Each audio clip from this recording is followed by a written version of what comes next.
Hello, it's the Flowered Robin, and this is Bird Talk.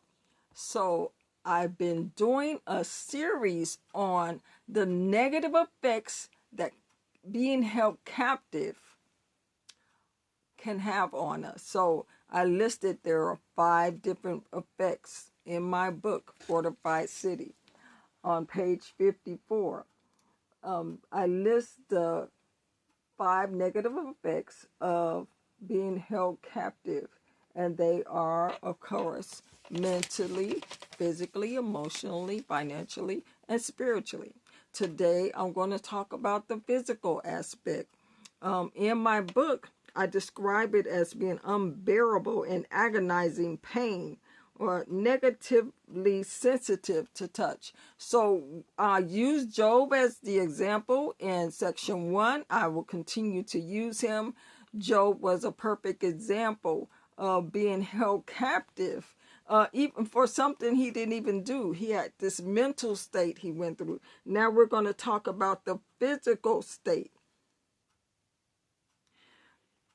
The physical state he went through was agonizing pain, unbearable, agonizing pain, which were the boils. Now, I also mentioned negatively sensitive to touch. I can use myself as an example. Many, many years ago, someone tried to choke me to death. Unalive me, I should say.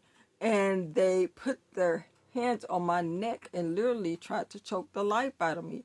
For many, many years, I would not allow anybody to come close to my neck. I didn't like anybody around my neck, and it took me a long time to get over that.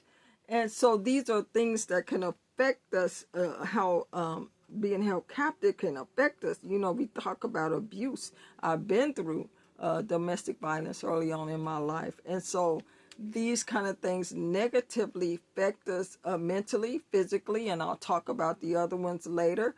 But you can have extreme weight loss or obesity. It can cause you neurological damage. I remember going through a period where I would frequently go to the bathroom at night, and I thought something was wrong with me. I would go to the doctor. They say nothing is wrong. It wasn't until I released myself from this relationship that I found out that I was having I just had bad nerves. I was afraid. My body was reacting to a fear that I was trying to cover up on the outside. All of that stopped as soon as I left this relationship. So you can also experience depression, PSD, brain damage, and ultimately a premature mortality. How can we overcome these negative physical effects of captivity? Of course, by acknowledging we got the knowledge that we have an issue. Why am I overeating? Why am I not eating at all? Why am I going to the bathroom 15 times a night? You have to acknowledge, okay, I got an issue going on here. PTSD, I'm sorry.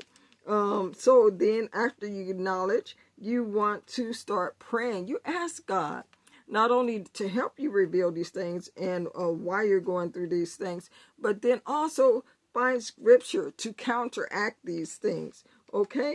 And then you're going to have to be determined to remain consistent in your prayer, in your scripture, in your acknowledgement even.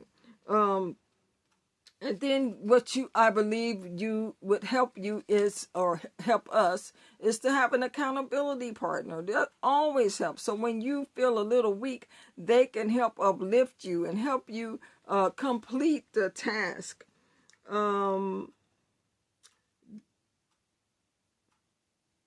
These are the things that I have listed for help with physical effects of captivity. In the next section, we will talk about the emotional effects of being held captive. And so I pray you will join me for section 3 of this series. Thank you and goodbye.